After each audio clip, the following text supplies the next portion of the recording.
La palabra mitzvot se traduce como mandamiento. Pero cuando hablamos de mandamientos, no estamos hablando de estos. Estos son las 10 palabras. La pregunta que debemos hacernos es, siempre que hemos interpretado la Biblia porque aparece la palabra mandamiento y nuestra mente viene aquí, pero si mandamiento no es esto, ¿en qué deberíamos haber pensado? ¿Cuántas cosas nos estamos perdiendo de lo que Dios quiere enseñarnos a través de las mitzvot, a través de los mandamientos?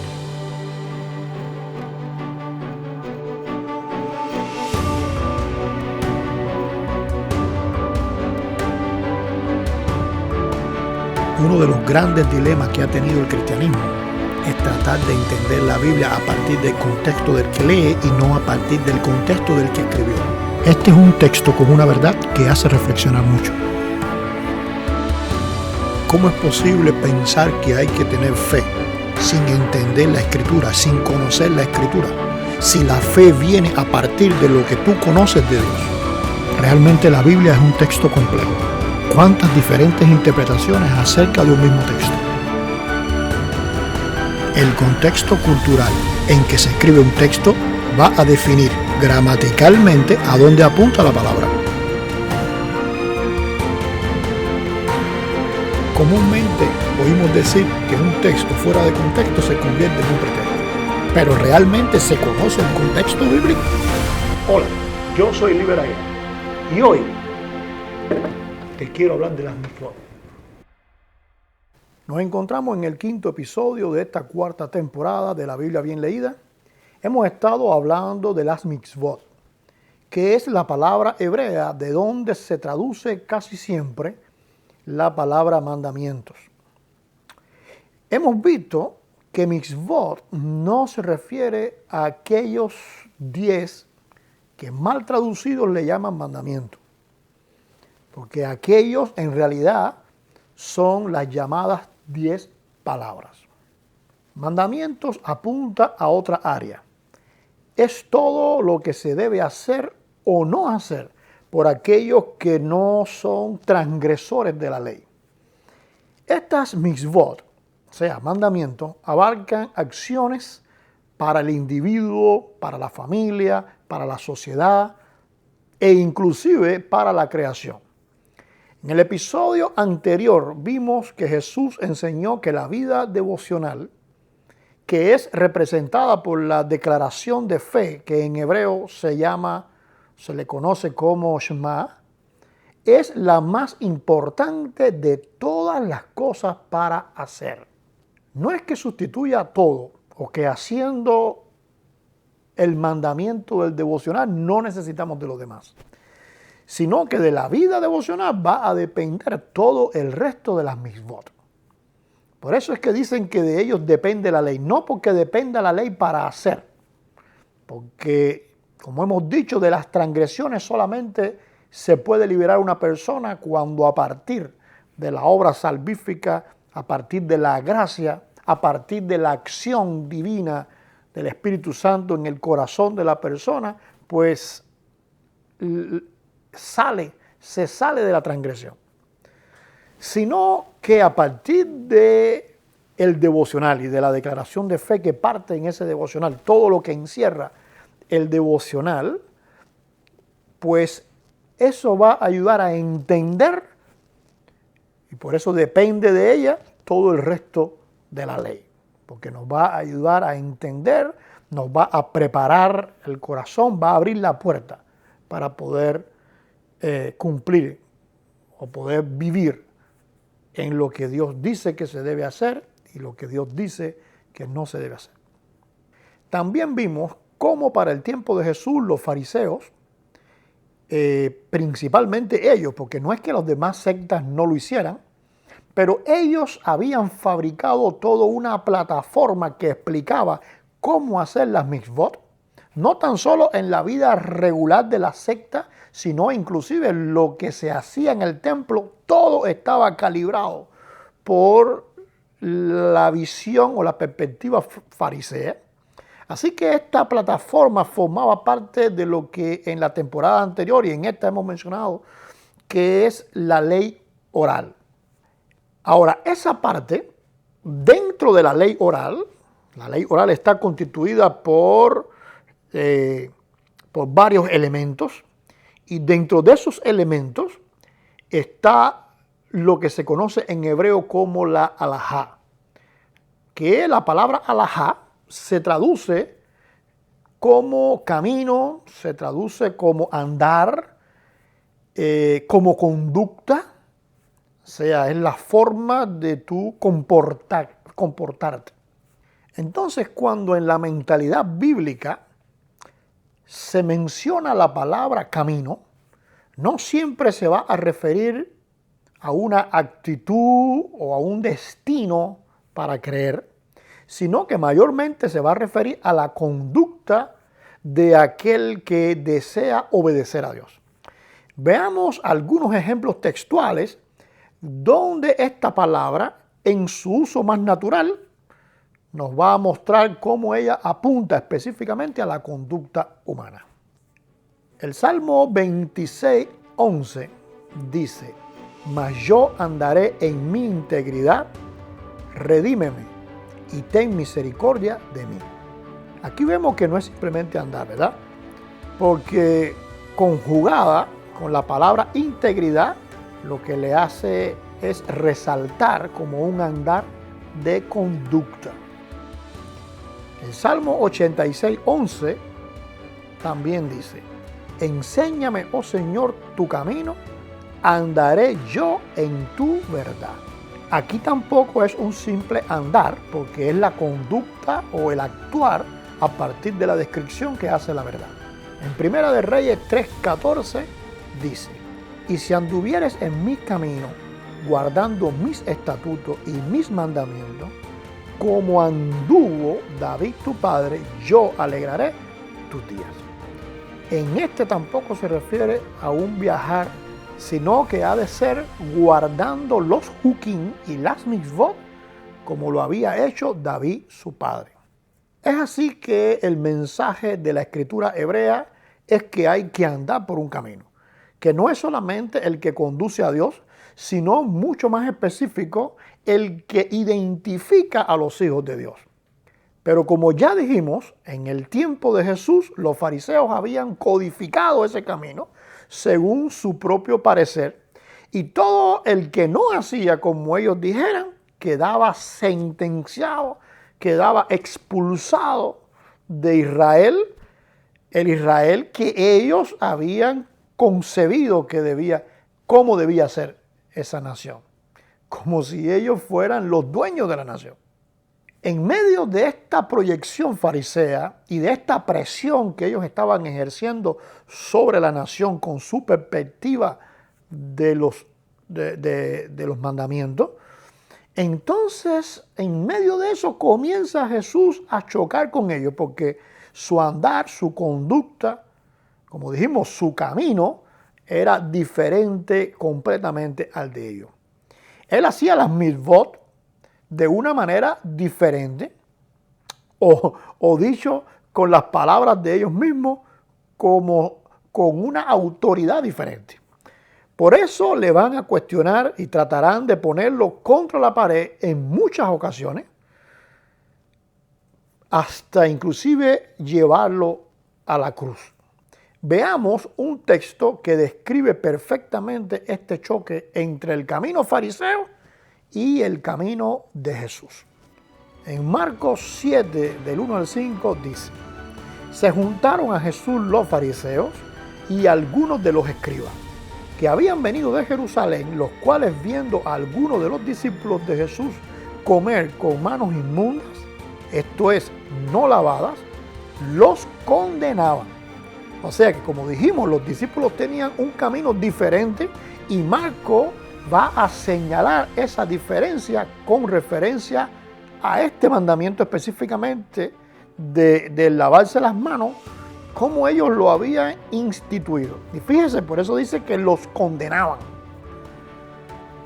Por eso va a continuar diciendo: porque los fariseos y todos los judíos, aferrándose a la tradición de los ancianos.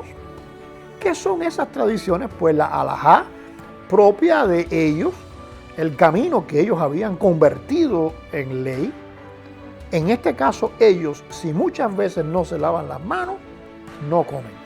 Y más adelante continúa diciendo, y volviendo de la plaza, si no se lavan, no comen.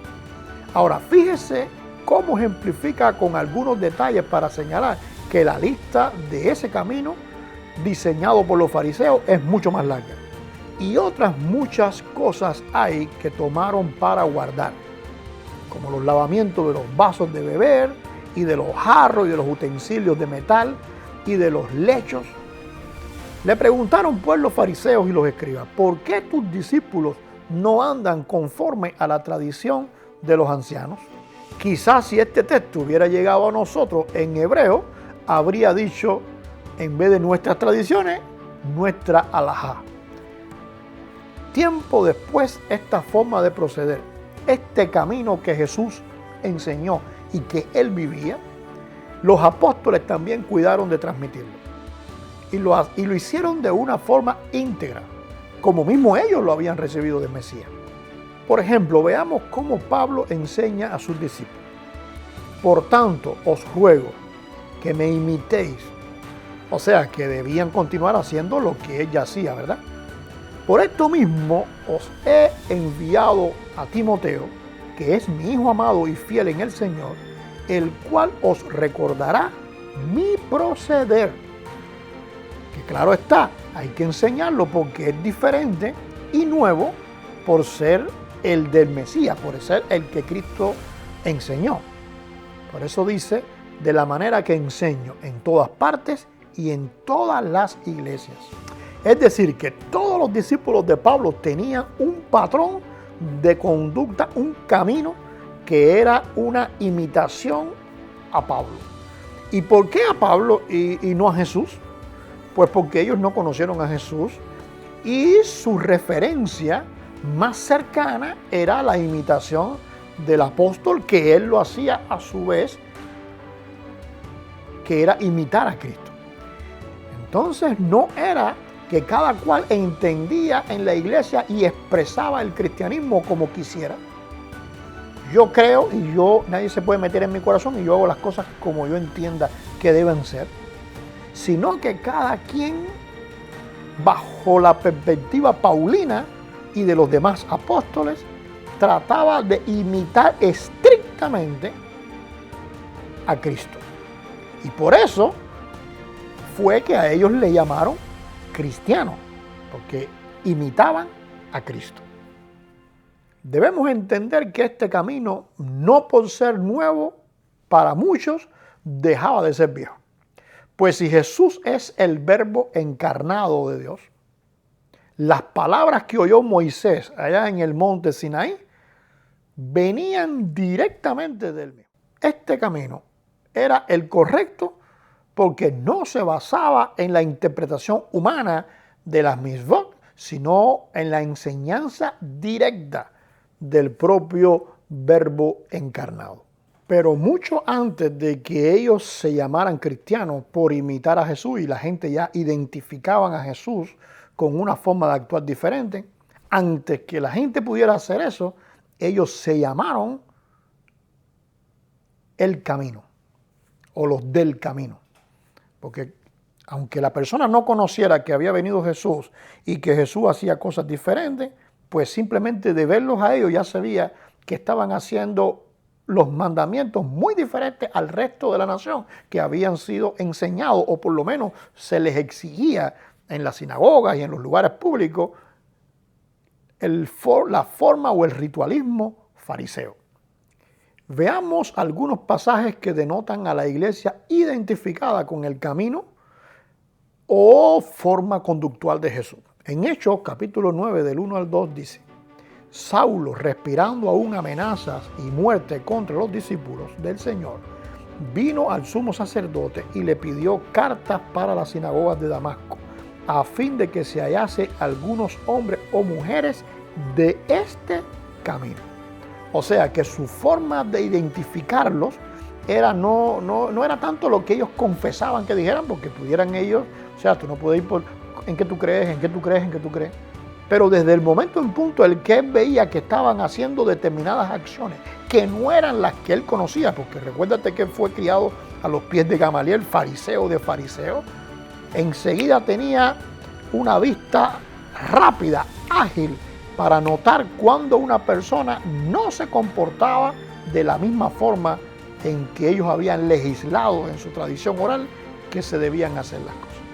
Así que era fácil identificar los del camino, no tanto a los de una confesión determinada, sino a los de un actuar diferente. En Hechos 19, del 8 al 9, va a decir: y entrando Pablo en la sinagoga, habló con denuedo. Y ahora Pablo, convertido en un apóstol, por espacio de 3 meses discutiendo y persuadiendo acerca del reino de Dios. Pero endureciéndose algunos y no creyendo, calumniaron el camino delante de la multitud. ¿Cómo calumniaban el camino? Pues muy sencillo, diciendo que era un camino que desobedecía a la Torá escrita, cuando en realidad eran ellos los que habían absolutizado, como dijimos, un camino diferente y lo habían disfrazado de Torá a través de la ley oral. Por eso se apartó Pablo de ellos y separó a los discípulos. O sea, él no quería que continuaran atacando su comportamiento, porque su comportamiento no iba a cambiar nunca. Ellos iban a imitar a Jesús en todo momento. Más adelante, en Hechos capítulo 24, del 11 al 20, cuando Pablo fue encarcelado injustamente en Jerusalén, acusado falsamente de persuadir a los demás de abandonar la ley, en este caso la oral, él explicó al gobernador romano: como tú puedes cerciorarte, no hace más de 12 días que subí a adorar a Jerusalén. Ahora, ¿cómo se puede adorar en el templo de Jerusalén si no es como dicen las mitzvot, si no es como dicen los mandamientos? Así que Pablo estaba haciendo lo que normalmente él hacía y cotidianamente que él hacía, que eran los mandamientos.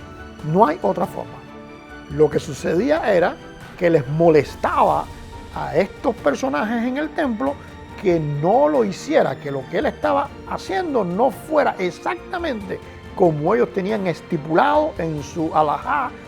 Por eso dice: y no me hallaron disputando con ninguno, ni amotinando a la multitud, ni en el templo, ni en las sinagogas, ni en las ciudades, ni te pueden probar las cosas de que ahora me acusan.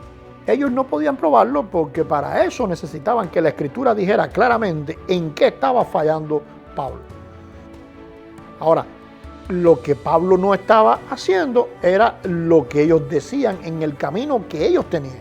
Pero ese camino que ellos tenían, pues no estaba ahí en la Escritura, claramente, porque es parte de la interpretación propia de ellos.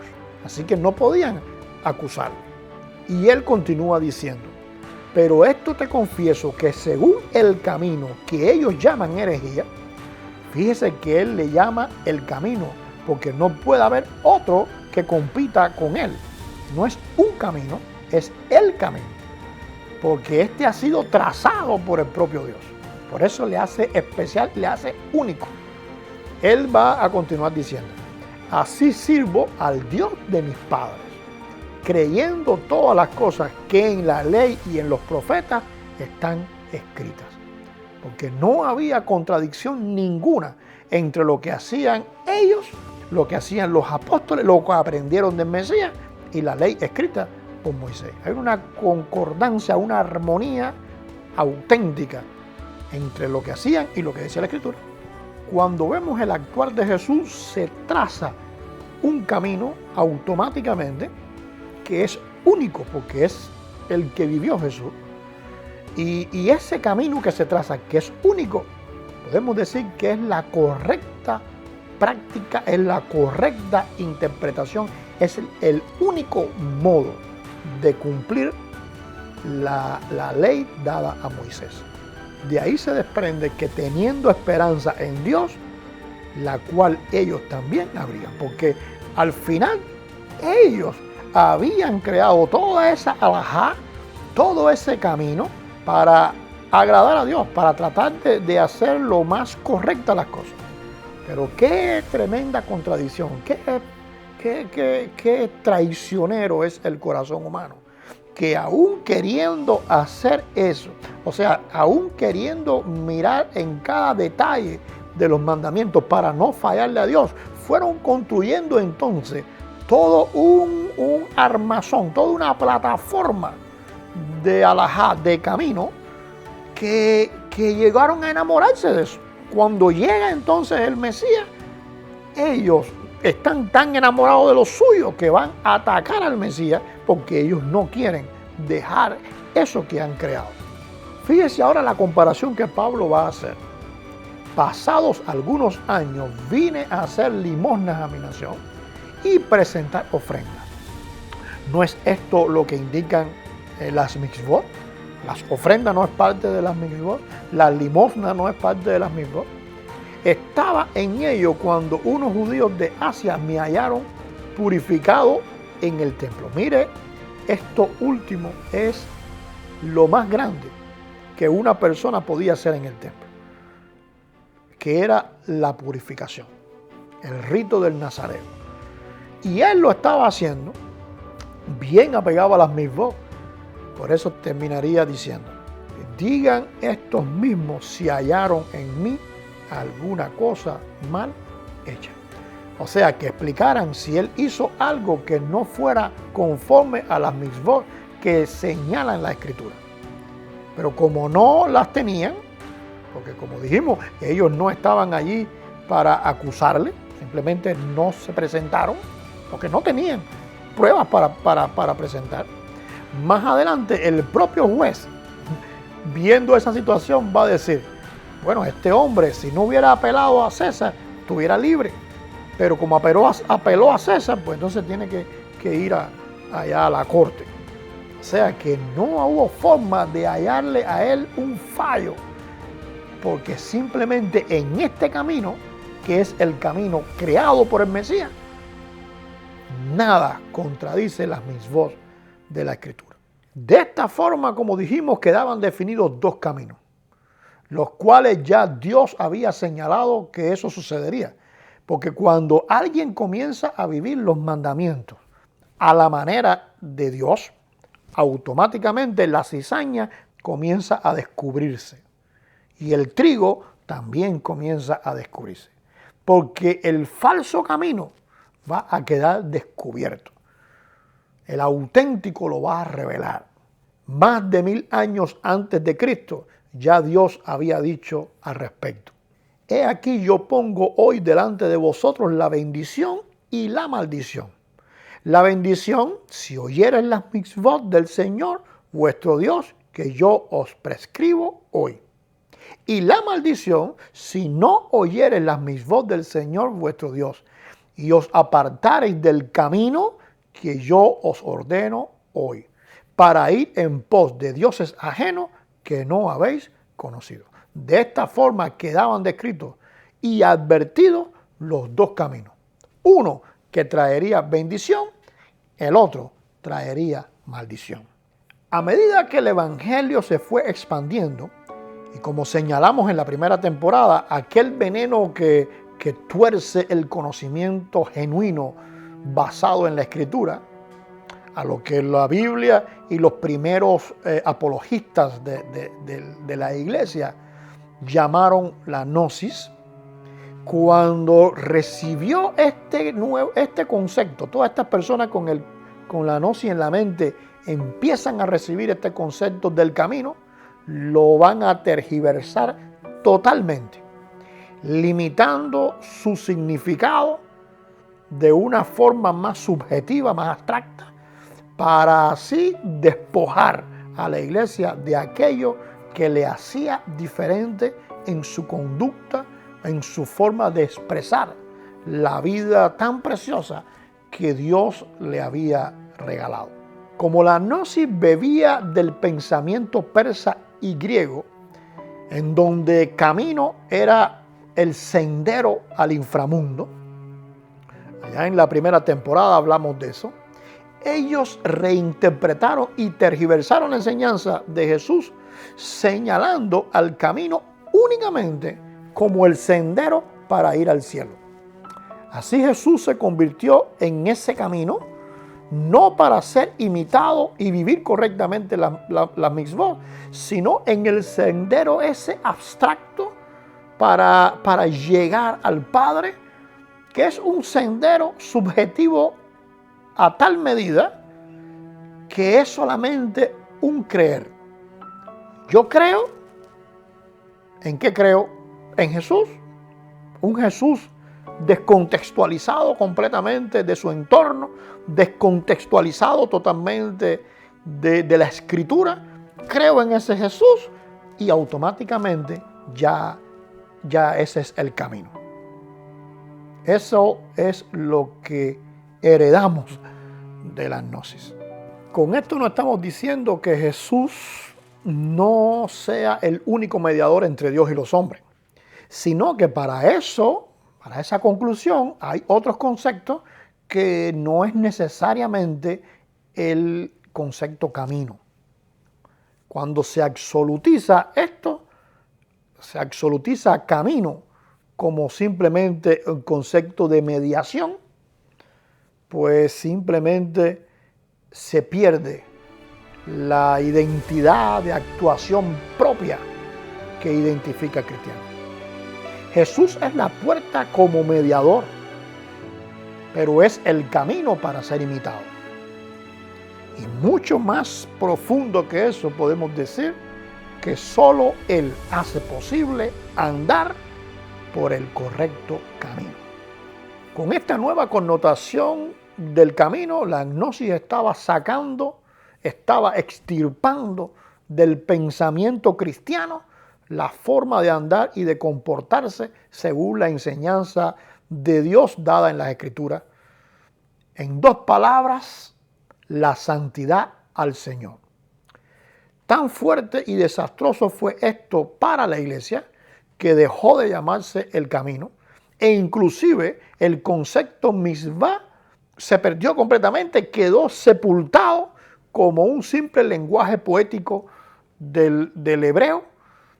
Y hoy en día, cuando hablamos de esto, parece que lo que estamos hablando somos extraterrestres. Estamos hablando de algo que la gente simplemente desconoce totalmente.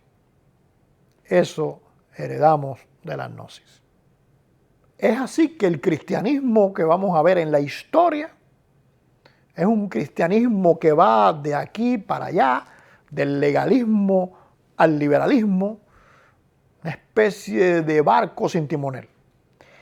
Entre los judíos está bien que eso pase porque en definitiva ellos dependen de lo que interprete un rabino y del poder de convencimiento que ese rabino tenga sobre una comunidad determinada que le va a seguir. Pero en el caso de los cristianos que tenemos al propio Dios diciéndonos, ¿quieres vivir de la manera posible, de la mejor manera posible? Pues mira cómo yo lo hice. Tenemos los evangelios y tenemos la guía del Espíritu Santo para mirar en los evangelios esa armonía con la ley y poder entender a través de cómo Jesús vivió, cómo se debía vivir los mandamientos. Hace algún tiempo alguien me preguntaba, entonces tú estás diciendo que hemos estado mal todo este tiempo, 2000 años, y que ahora es que nos damos cuenta de todo eso. E inclusive algunos buenos cristianos, porque que estén errados no quita que sean buenos cristianos, también van a decir, no se puede aceptar hoy lo que la iglesia nunca ha aceptado. Permítame darle dos simples argumentos. En primer lugar, cuando vino la reforma, eso mismo dijo la iglesia oficial acerca de la enseñanza de los reformadores. Los que estaban establecidos vieron a los reformadores como trayendo algo nuevo, algo que nunca había sido. Lo vieron tergiversando la vida lineal que traía la iglesia. Algunos de ellos los expulsaron, algunos de ellos les quitaron la vida, Así que es contradictorio que un evangélico, sea bautista, sea metodista, sea pentecostal, sea independiente, diga que no acepta nada que la iglesia no haya aceptado hasta el momento. Al parecer, algunos olvidan lo que los reformadores siempre nos dijeron. La reforma siempre estará en reforma. En segundo lugar, que la iglesia después del siglo III no lo haya hecho más, no es argumento para decir que la iglesia nunca lo ha hecho. Cuando realmente la reforma nació rescatando lo que la iglesia había perdido a lo largo de 13 siglos. ¿Cree usted que 13 siglos de descarrío total se pueden resolver con 5 solas, con 5 postulados? También vamos a encontrar personas, y de hecho los he encontrado en todo este tiempo de enseñanza y de conferencias en diferentes lugares, personas que van a decir, si las mitzvot son tan importantes, ¿por qué los apóstoles no detallaron en ellas? ¿Por qué no hay una carta que diga todos los detalles de las mitzvot? A esto podemos señalar también 2 argumentos. Primero, por la misma razón que Filón, un líder de judaísmo alejandrino, representante de todos los judíos en un momento determinado ante el emperador Calígula, en un momento donde los judíos estaban jugando el todo por el todo, y él fue representante de todos los judíos fuera de Judea y dentro de Judea. O sea que no era un cualquiera. Y tenemos también, por ejemplo, a Josefo, que era todo un fariseo, comandante de las tropas de Galilea, con toda una obra escrita, al igual que Filón, toda una obra tremenda. Y tampoco vamos a encontrar en ellos un detalle de lo que era la halajá de los fariseos o de los judíos. Por esa, Pablo tenía la misma razón que tenían ellos. Por eso el segundo punto sería, porque el Evangelio y las epístolas en su gramática original y contextualizada armonizan totalmente con la Torá. Si tú tienes la Torá y en la ley de Moisés está descrito todo, ¿para qué hay que volverlo a describir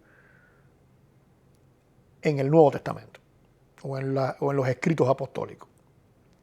Debemos entender que no fue hasta el siglo III que los propios judíos comenzaron a escribir en lo que se conoce como la Mishnah, comenzaron a escribir la tradición oral hasta llegar a ser el Talmud que conocemos hoy. Entonces, en el primer siglo, simplemente nadie estaba interesado en describir y detallar lo que ellos vivían cotidianamente y lo que ellos vivían diariamente. Por eso Pablo, por ejemplo, a los corintios no le va a detallar cómo se celebra la Pascua. Él dice, cuando esté con ustedes le enseñaré más cosas. Porque hubiera necesitado no 10 pieles de carnero para poder escribir en un sefer, en un rollo, todo lo que implica la explicación solamente de la Pascua. Era la práctica la que lo estaba narrando. Y los evangelios lo describen todo. El texto bíblico se levanta como principal testigo de la enseñanza de Jesús y de la forma de vivir de los apóstoles. Hoy debemos hacer nuestras también las palabras de Lutero ante la defensa de la enseñanza bíblica, cuando dijo, a menos que no esté convencido mediante el testimonio de las Escrituras o por razones evidentes, ya que no confío en el Papa ni en su concilio, debido a que ellos han errado continuamente y se han contradicho, me mantengo firme en las Escrituras a las que he adoptado como mi guía. Mi conciencia es prisionera de la palabra de Dios y no puedo ni quiero revocar nada reconociendo que no es seguro o correcto actuar en contra de la conciencia. Que Dios me ayude. Amén. Hasta aquí llegamos con esta cuarta temporada de la Biblia bien leída y esperamos que pueda ser de bendición para todo aquel que desee sacar más para sí. En la próxima temporada estaremos tratando el tema del Mesías y la connotación de su venida para la humanidad. Dios le bendiga y le esperamos en la próxima temporada de la Biblia